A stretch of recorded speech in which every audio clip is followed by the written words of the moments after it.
میرے حبیب نے فرمایا بندہ جب رو کے کہتا ہے نا یا اللہ غلطی ہو گئی معاف کر دے، فرمایا میرا مالک اسے فوراً ہی معاف فرما دیتا ہے۔ تو آ تو صحیح، تو آتا ہی نہیں، تو آ ہی نہیں رہا، تو گھر میں بیٹھا ہوا ہے، تو سویا ہوا ہے، تو دکانداری کر رہا ہے، تو پیسے گن رہا ہے، تو آیا ہی نہیں، آ تو صحیح۔ بلکہ میرے نبی پاک فرماتے ہیں جب اللہ پاک کا بھاگا ہوا غلام آتا ہے پھر تو اللہ زیادہ راضی ہوتا ہے، پھر تو اللہ زیادہ راضی ہوتا ہے، زیادہ راضی ہوتا ہے، تو آ تو صحیح، پہنچ تو صحیح۔ بلکہ صوفیات تو اور بات کرتے ہیں، وہ کہتے ہیں تو کبھی بھول کے بھی رب رب کرے تو اللہ تو اسے بھی قبول کر لیتا ہے، بھول کے۔ ملا رومی کہتے ہیں بنی اسرائیل کا بندہ ہے، صنم پتھر کو کہتے ہیں، بت کو کہتے ہیں، بت کے سامنے کھڑا ہے اور ساری رات کہتا ہے یا صنم یا صنم یا صنم، اے پتھر اے بت، ساری رات پکارتا رہا۔ رات گہری ہو گئی، نیند کا غلبہ تھک گیا، سونے کے قریب آیا تو غلطی سے منہ سے نکل گیا یا صمد، یا صنم کی جگہ نکل گیا۔ رب کریم نے فرمایا جبریل دوڑ کے جا، جو مانگتا ہے اسے دے دے۔ حضرت جبریل عرض کرتے ہیں مولا بھول کے تیرا نام لے رہا ہے، بھول کے لے رہا ہے۔ تو رب کریم نے فرمایا چل نام تو میرا ہی لے رہا ہے نا، میرا لے رہا ہے نا یا اللہ۔ وہ اللہ کریم نے فرمایا جھوٹے کے سامنے ساری رات کا کھڑا ہے، ساری رات کا پکار رہا ہے، اسے کچھ نہیں ملا، تو سچے کا نام لیا ہے۔ اگر میں بھی کچھ نہ دوں اور بت میں اور مجھ میں فرق کیا رہ جائے گا؟ جا جو مانگتا ہے جھولی بھر کے دے، نام تو لیا ہے نا۔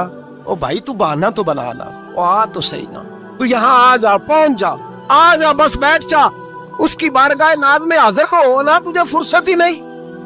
تو یاروں کے لیے ٹائم نکالتا ہے، بازاروں کے لیے ٹائم نکالتا ہے، گلیوں کے لیے ٹائم نکالتا ہے، چوکوں چوراہوں کے لیے ٹائم نکالتا ہے، ہفتے میں ایک دن ہوٹلنگ کے لیے بھی جاتا ہے، لیکن کبھی چھپ کے 2 نفلوں کی تجھے توفیق نہیں ہوتی۔ اور میں کئی دفعہ کہہ چکا ہوں جس بندے کو بغیر عبادت کے رزق زیادہ ملنے لگ جائے اس پر آزمائش ہوتی ہے رب کریم کی۔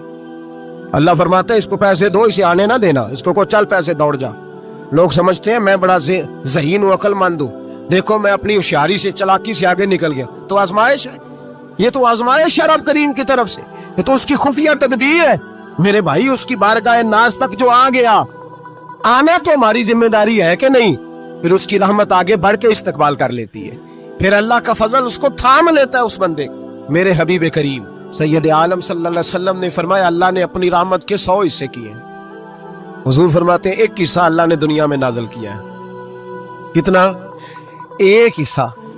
فرمایا یہ جو ماں بیٹے سے پیار کرتی ہے، باپ بیٹے کے لیے مزدوری کرتا ہے، یہ جو بہن بھائی کے لیے روتی ہے، یہ جو بیوی شوہر کے لیے دعا مانگتی ہے، یہ جو بچے ماں باپ سے پیار کرتے ہیں، فرمایا یہ اس ایک رحمت کا نتیجہ ہے، ایک رحمت کا نتیجہ۔ تو صحابہ کہنے لگے یا رسول اللہ وہ 99 کدھر ہیں؟ نبی پاک نے فرمایا رب کریم نے سنبھالی ہوئی ہے، قیامت کے دن تمہیں عطا فرمائے گا۔ حضرت حبیب اجمی رحمت اللہ علیہ فرماتے ہیں میں سود کا کاروبار کرتا تھا توبہ کرنے سے پہلے، کئی دفعہ میں نے توبہ کی تھی، لیکن میری اس توبہ کے اندر صداقت نہیں ہوتی تھی۔ میرا دل بھی گواہی دیتا تھا کہ یہ نا بہت سارے بندے کہتے ہیں آئندہ نہیں کرتا، آئندہ نہیں کرتا، وقت ٹپاتے ہیں، جس طرح بندوں کو دھوکہ دیتے ہیں اس طرح معاذ اللہ توبہ بھی اسی طرح کی کرتے ہیں، لیکن بعد میں دوبارہ اسی ڈگر پہ چل نکلتے ہیں جس میں پہلے ہوتے ہیں۔ آپ فرماتے ہیں میں کئی دفعہ توبہ کرتا تھا تو توڑ دیتا تھا۔ آج میں نے توبہ کی، کس طرح کی؟ سود کا میں دھندا کرتا تھا تو میں سود کے پیسے لایا، گوشت پکنے کو دیا بیوی کو سود کے پیسوں کا، یہاں بیوی نے ہنڈیا چڑھائی، تھوڑی دیر گزری تو وہ سارا گوشت خون بن گیا۔ میری بیوی اٹھا کے لائی، کہنے لگی لے جائیے جو تو غریبوں کا خون نچوڑ کے لایا تھا نا، یہ خون بن گیا، خود بھی پی اور اولاد کو بھی پلاؤ۔ کہتے ہیں میں نے سچی توبہ کا فیصلہ کیا، آج میں نے پہلے میں سچی توبہ کا ارادہ نہیں کرتا، آج سچی توبہ کا فیصلہ کیا، اور میں نکلا حضرت حسن بصری کے پاس گیا، ان کی بیعت ہوا، توبہ کی، انہوں نے مجھے اعمال بتائے، کھری توبہ کی۔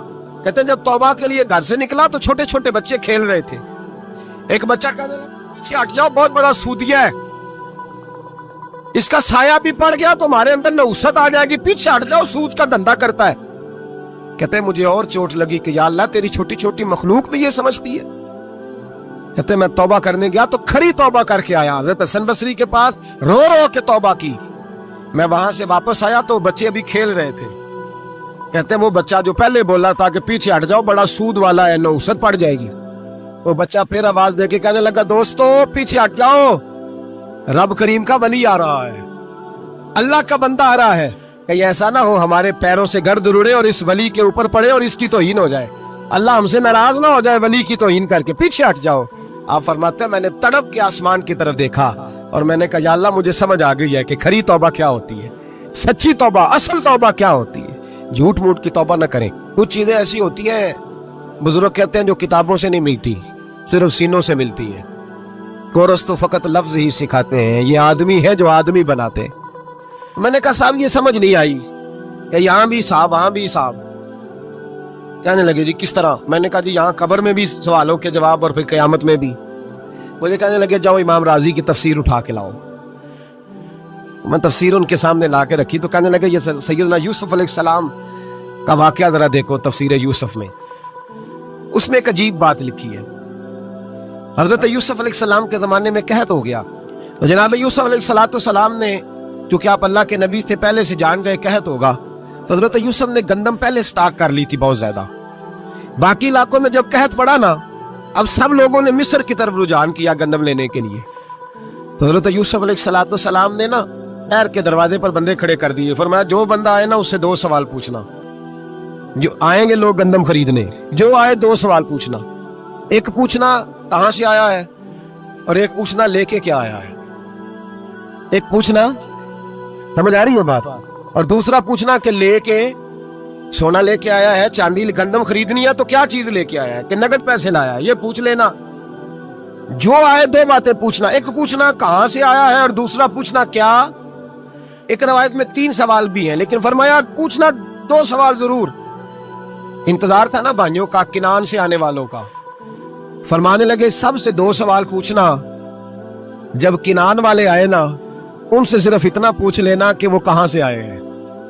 اگر پوچھے نا کنان سے آئے ہیں تو پھر یہ نہ پوچھنا کیا لے کے آئے ہیں، پھر میں جیب میں خود ٹٹول لوں گا وہ کیا لے کے آئے۔ باقیوں سے 2 سوال۔ جب میرے بھائی آئے نا، بھائی بھائیاں دے ویری ہوندے تے بھائی بھائیاں دیا باواں، جب میرے بھائی آئے تو ان سے یہ نہیں پوچھنا کہ وہ کیا، بس یہ پوچھنا کہ کہاں، اتنی بات پوچھنا، باقی میں پوچھ لوں گا۔ آپ فرمانے لگے رب بھی فرشتوں سے کہتا ہے تم قبر میں نا میرے بندوں سے زیادہ سوال نہ کرنا، بس یہ پوچھ لینا مجھے مانتے ہیں، میرے نبی کو مانتے ہیں۔ قبر میں تم اتنے سوال پوچھ لینا، باقی لے کے کیا ہے وہ میں خود ہی پوچھ لوں گا۔ فرشتوں کے سامنے رب کریم اپنے بندے کو بے آبرو کرنا، بس تو یہ بتا دے اللہ رسول کو مانتا ہے کہ نہیں، باقی جو تیرا حساب کتاب ہے نا اللہ فرماتے ہیں میں قیامت میں کر لوں گا، میں پوچھ لوں گا اس کا کیا علاج کرنا ہے، بس تم اتنا بتا دو مجھے مانتے ہو، میرے رسول کو، میرے بھائی، میرے نبی کریم علیہ السلام فرماتے ہیں جو بندہ توبہ کرنے والا تھا، اللہ کی بارگاہ میں آنے والا تھا، بار بار توبہ کرتا تھا، احساس رہتا تھا، اسے احساس تھا، آیا کرتا تھا، پھر بھی غلطیاں ہو گئی، قیامت کے دن رب کریم اپنے فضل کی چادر اس پہ ڈالے گا، فضل کی چادر ڈالے گا، اور رب کریم اس سے پوچھے گا یہ گناہ کیا تھا، اور نبی پاک فرماتے ہیں اس نے بڑے بھی گناہ کیے، اللہ چھوٹے چھوٹے گناہوں کے بارے میں پوچھے گا، یہ غلطی کی تھی، یہ گناہ، بندہ ڈر رہا ہے، وہ کہہ رہا ہے پتہ نہیں سزا کیا ملے گی، کیونکہ دنیا میں بھی ڈرتا رہا، یہاں بھی ڈر رہا ہے، شرط یہ ہے کہ احساس والا ہو، آتا رہو، پھر بھی غلطیاں ہو گئی، خیال کرتا تھا، محنت کرتا تھا، نیک ہونے کی جدوجہد کرتا تھا، کوتاہیاں رہ گئی، یہ گناہ کیا تھا یا اللہ بھول گیا تھا، یہ گناہ کیا اللہ مجھ سے غلطی ہو، یہاں بھی کیا تھا یا اللہ غلطی ہو گئی۔ نبی پاک صلی اللہ علیہ وسلم فرماتے ہیں چھوٹے چھوٹے گناہ اللہ دکھا رہا ہے اور اس سے کہہ رہا ہے یہ کیا تھا، مانتا جا رہا ہے۔ رب کریم فرماتا ہے پتہ ہے میں تیرے ساتھ کیا کرنے والا ہوں، ٹانگیں کانپ گئی، یا اللہ پتہ نہیں، فرمایا میں تجھے ان گناہوں کے بدلے نیکیاں دینے لگا ہوں، ان گناہوں کے بدلے نیکیاں۔ نبی پاک فرماتے ہیں فٹافٹ ہی بول پڑا، کہنے لگا یا اللہ میں نے تو بڑے بڑے گناہ بھی کیے، اگر تو نے گناہوں کے بدلے نیکیاں دے دیا تو میرے تو بڑے بڑے، وہ دوسرے کدھر ہیں؟ تو میرے حبیب کریم علیہ الصلوۃ والسلام فرماتے ہیں رب مسکرائے گا جو رب کی شان کے لائق ہے، اللہ فرمائے گا تیرے دل میں احساس تھا، تو آیا کرتا تھا، تو توبہ کرتا تھا، تو میری بارگاہ ناز میں آتا تھا، پتہ تیرے اوپر چادر کیوں ڈالی ہے؟ یا اللہ نہیں، فرمایا میں تجھے اپنی رحمت کی چادر میں چھپا کے جنت میں داخل کرنا چاہتا ہوں۔ میرے بھائی تو آ تو صحیح، تو پہنچ تو صحیح، خدا را یہ جو جتنی دنیا داری ہے نا، یہ تو آپ ہر وقت کریں گے تو راضی ہوں گے لوگ، ہر وقت، اور یہ جو ہم نے پلاننگ کی ہوئی ہے نا کہ میں فلانا کام کر کے سیانا ہو جاؤں گا، تو اتنی مہلت نہیں دی اللہ پاک، وہ کہتا فوراً آ، اپنی منصوبہ بندی بدلیں، رحمت الہی کی جانب توجہ کریں، اپنا ذہن رب کریم کے بارے میں کرم والا بنائے، اور یہ ارادہ کریں کہ میں اس کی بارگاہ میں آؤں گا تو وہ مجھے عطا کرے گا،